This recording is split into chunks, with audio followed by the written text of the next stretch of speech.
Hi everyone, this is Cus Fragoso, and today I'm here with Bambi Fields. Hello. Hi, thanks for having us today here at your store. So let me tell you how I got to meet her. A few weeks ago, I was looking for raw milk, and one friend mentioned this store. So I came here, and then we started talking, and I was really amazed with all you told me about. In that case, raw milk, but I asked you, hey, we definitely need to talk, and we need to make a video about all. I want to pick your brain because it was very interesting. So thank you very much. First, to start, can you tell us a little bit about yourself? Well, I started on a real food journey, I guess. Oh, wow.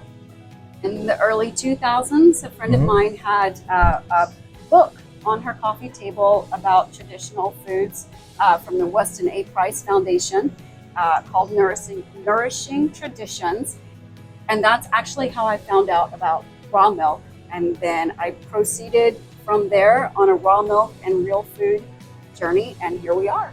What is this? Can you tell us a little bit what do you do here? What's your vision of having this? Our mission here is to steward people into real food because there is a lot of deception going on in the mainstream food industry, including making people think that something is healthy when it actually is not. So we are here to help educate people and to provide products that are actually what people think they are and are real, true, healthy, and clean. Probably a good way to start is defining for you what is real food and what is other food, not real food. Yeah, real food is when you start with basic ingredients that were produced in an ethical, sustainable manner. So not on a large scale, truly local, independent, and seasonal. Because when you start to introduce anonymity into any situation, anonymity basically breeds contempt. And then you are introducing ways and reasons for people to take advantage and prey upon trust and ignorance. Can you give us an example? So, for example, at the grocery store, when you see beef that is domestic or grass-fed, domestic beef can mean as little as the label was put on it in the United States and it came from China or God knows where, and was raised under any conditions imaginable.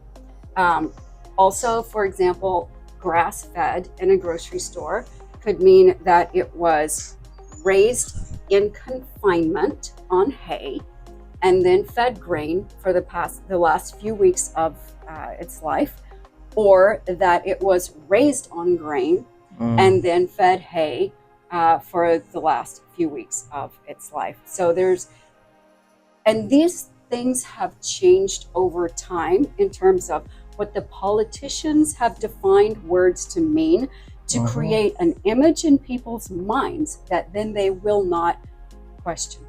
What is the benefits that you will notice when you make the change? I have my experience, but I would like to know what you see in your customers when they decide to make that change, or probably even better, why do they decide to make that change? Yeah, most people are on a health journey, or they have a little suspicion in their mind that something just isn't right, or they grew up internationally or on a farm and they know something is wrong. So over the past 15 years or so, I have seen so many miracle stories of healing. So for example, one with raw milk is that baby's colic and people's eczema disappeared. They healed their guts. They healed so many things. We have people coming in and saying, I had my blood work done and I was testing 5 years older than my age. And then I ate only from here for 1 year and I had my blood work done again. And I was testing 20 years younger than my actual age on all the blood markers. Yeah, that I have seen a few changes that I will comment in a bit. But first, even though probably the answer is very obvious, but what's the reason that we have this situation of creating those supposedly grass-fed, Mhm. probably is grass-fed according to the laws, right? But what's the thing that drives that behavior in the industry? I mean, it's really obvious, but I want To your drive the your behavior, take. driving the behavior in the industry is money and anonymity. Profitable, being profitable, right? So yeah, I actually was been talking to some people about that, and why is it that in this world right now profits are leading the way instead of looking at the people? You know, we are one race, we are humans, we are part of the same species, and we have forgot about that part, and right now we are just looking at profit. Yeah. I think one reason is that people have lost touch with each other. We've moved around a lot, we've lost touch with nature, and so people don't really understand. Another reason is that a lot of the education system is set up to teach people not to think and not to question. So there's several things going on. So what's happening in mind of those people that are driving that industry? Do they know, or they're just going? Some of them know. Yeah. Some of them. What do you know. think is their mental process, or how do they justify it? If you can speculate, because this is I only can speculation. speculate. I think that some people, as they develop wealth, they get further and further distanced from the rest of humanity and from human connection with a broad spectrum of people. And so then they start to see other people not so much as people. So they start to lose that compassion for Okay. others. I'm writing a book about that. It's going to be published soon, so I would like your take on that, because Yeah. it talks about something similar. I mean, we're losing our touch with what makes us human, you know? Exactly. And I mean, we're also a body. We have this body that we have to take care of. It's one part is how we experience life, but also we need to take care of this. Yes. And my experience with the raw milk, I remember when I was little, my grandmother, she always gave us raw milk, and I love in Mexico, the nata, or the cream. Yes. Oh, with bread or some sugar or whatever. Oh, it was amazing. The milk just by itself, it was like, I like it, you know. This new milk, I need to be eating something else and then drink the milk. That's why I was trying to find raw milk. They told me it was illegal, so I stopped looking for it, you know. And then I bought it from you. I started drinking it. It was, I mean, the flavor, it's amazing.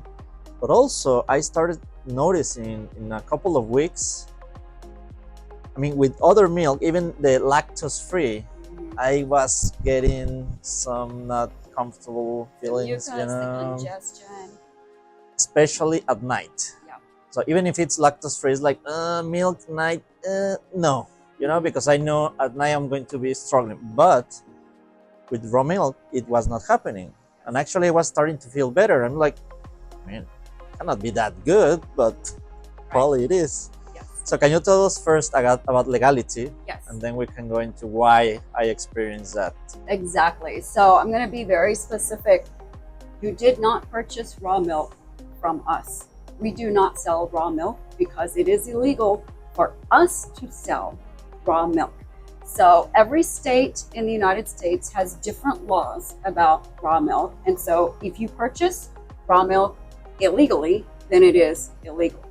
The law in Texas is that a dairy with a raw to retail license can make a sales transaction directly with the customer like you, which is why you had to place your order online and pay directly to the dairy. You did Got not it. pay us Yeah, no. anything. Actually, that's right. I didn't pay you. That's correct. Yeah. I paid online and then I can just pick it up. That's okay. That's the explanation about legality. Okay. Then why is it that with because I was buying the grass fed, like the most expensive one, the most organic one, and still it was not the best for me. So why is it that with raw milk I didn't get those not so good effects? Raw milk, because basically the treatment of the animals, the diet and the lifestyle creates a different product. Second of all, the actual pasteurization and homogenization of the milk destroys its nutritional value. It turns it into a different product that is not good for you. Third of all is that for any milk to make it to the grocery store, they can have and do things to it and put things in it that they do not have to list on the label, and they do not list it on the label because they do not want to tell you, because they know that it's things that you would not agree with. What tell us a little bit about raw milk? What's in it that it's so great? Yes. The raw milk is probiotic. So the same health benefits that yogurt has, raw milk has, straight from the cow. So it's got the little microorganisms in it that are good for you, that help heal your digestive tract like yogurt. Second of all, when it's not pasteurized, it still has all of its enzymes intact, which means it helps you digest it. Third of all, when it's not homogenized, it still has all of the fat molecules intact, so that the fat molecules are easier to digest and the proteins are still intact. That's not hasn't been damaged by the pasteurization or homogenization process. So it's actually a food with health benefit that your body can digest. There are also when you get milk from specific breeds of cows, like Jersey cows and some of the other traditional milk cows, dairy cows, you get a higher cream content, which is healthy for you because your brain needs cholesterol, period. So, for example, in the country, skim milk is fed to the pigs. That's not for human consumption because our brains need cholesterol. And then there are some breeds of cows that actually give a different protein structure in their milk, and these are the more historic breeds of cows that used to be used in milk production, and that would be an original milk protein, which is identical to human milk, which is also easier to digest. Now, that bit is not specific to raw milk. You can have raw milk that does have a different milk protein, but you can find raw milk with the original milk protein, which actually helps, which is what we have here. Okay, you were telling me something about some modifications they did to the past to cows so they could have less fat in the milk. Something so there is a specific breed of cows that naturally had a genetic mutation quite a long time ago, and they produce less cream in their milk, and they have the different protein structure. However, they produce a much larger volume of milk than the cows that have more cream in the milk. And so when we started going for consumption and profit and not participating in nature and seasonality, and we started industrializing food, we started shifting to a higher volume of production instead of valuing milk for its cream content. Okay, great. I have another question. In raw milk, well, in general, milk. Yes. I've heard a lot, and hope I don't get myself into trouble, but with or listeners, I've heard that, why are you drinking milk? First, because you are not an infant anymore, you don't need the milk. That's one. And the other, why is it that you're drinking milk from an animal which is designed different, which is a cow's, and you're a human, you know? Yes. Do you have any comments about that? I would say you don't have to, but if you find that for your lifestyle and your body and the way your health feels to you, that it's a perfectly good nutritional value for human beings. So, for example, I was telling you about the beginning of my raw milk journey and real food journey with the Weston A. Price Foundation.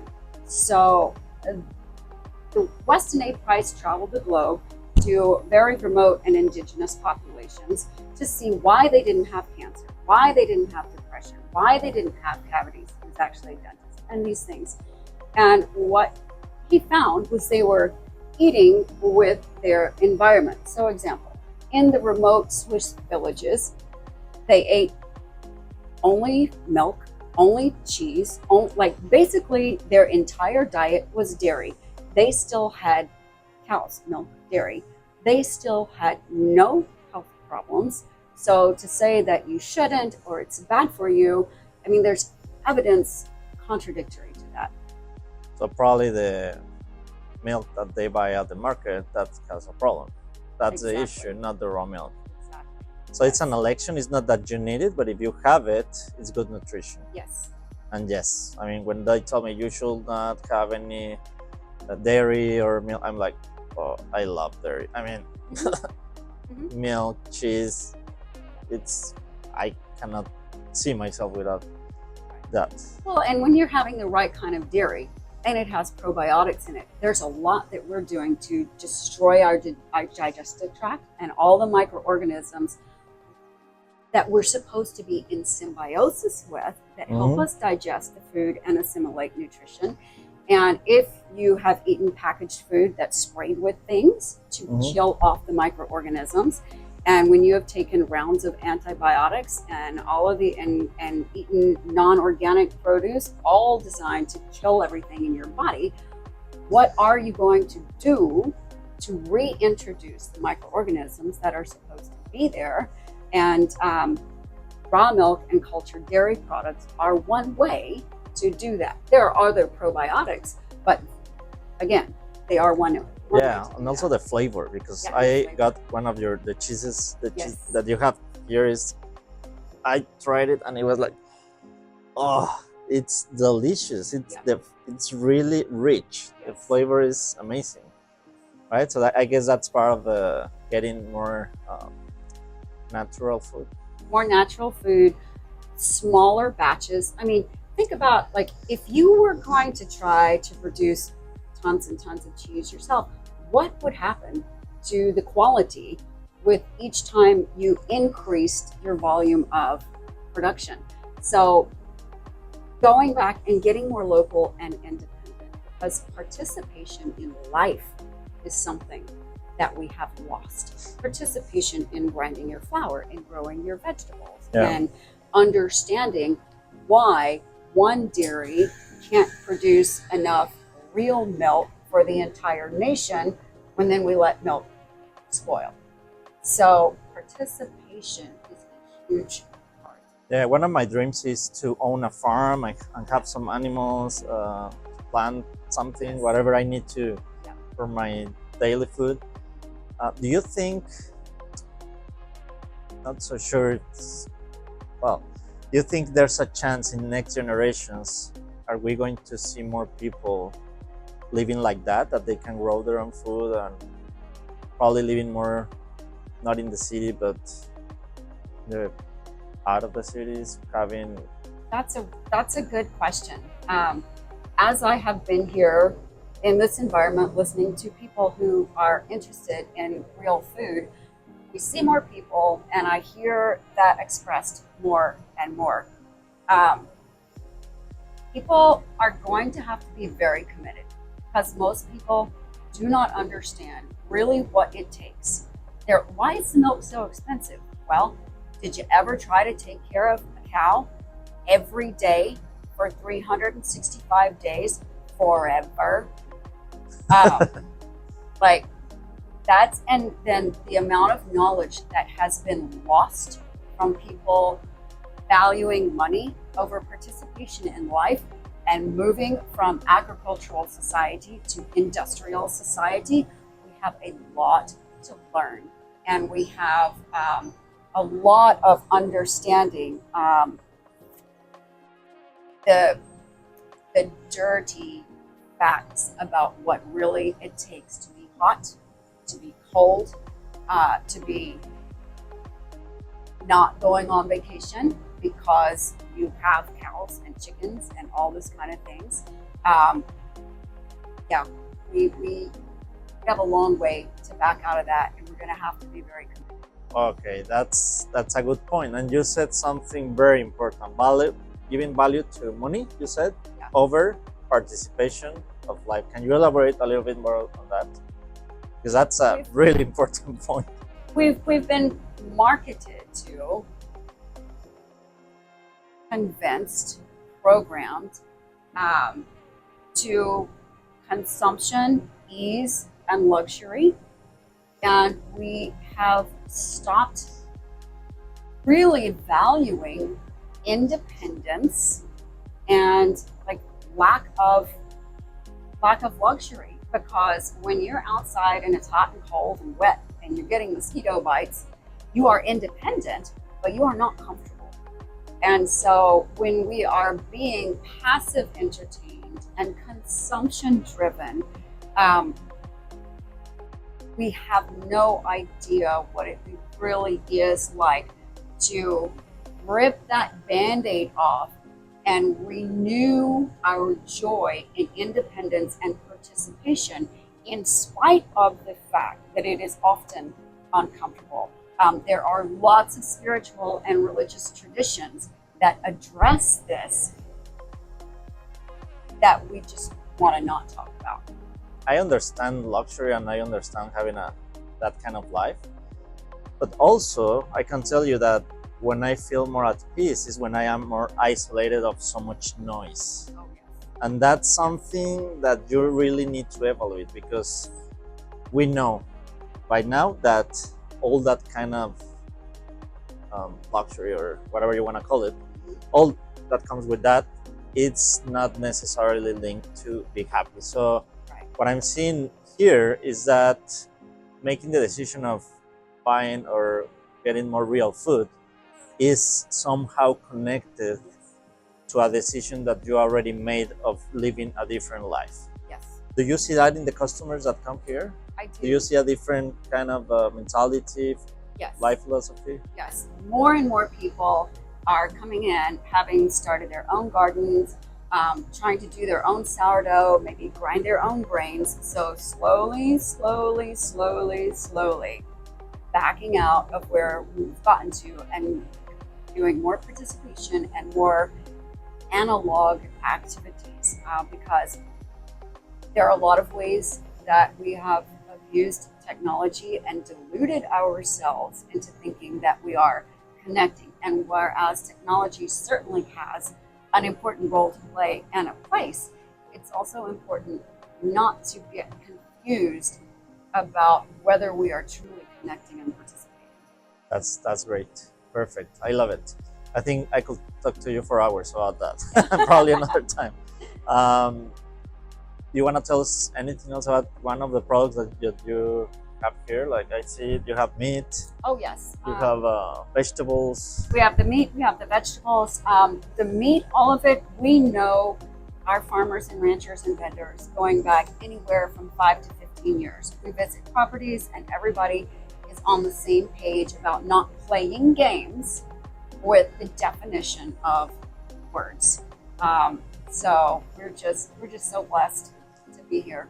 Yeah. Great. So anything else that you want to tell the people that is listening? Oh, A special message about you, your vision, or the world, whatever? A special message I think about the world is to truly embrace life. Do not fear discomfort. Do not fear your environment. Embrace life and participate. Great. I love it. I take it for me. Yeah. I really appreciate your Oh, time. thank you so Hopefully, we much. can It's make been a another pleasure. interview soon. That would be lovely. And hopefully, Yes. this was very valuable for the people listening. So, thank you. See you soon.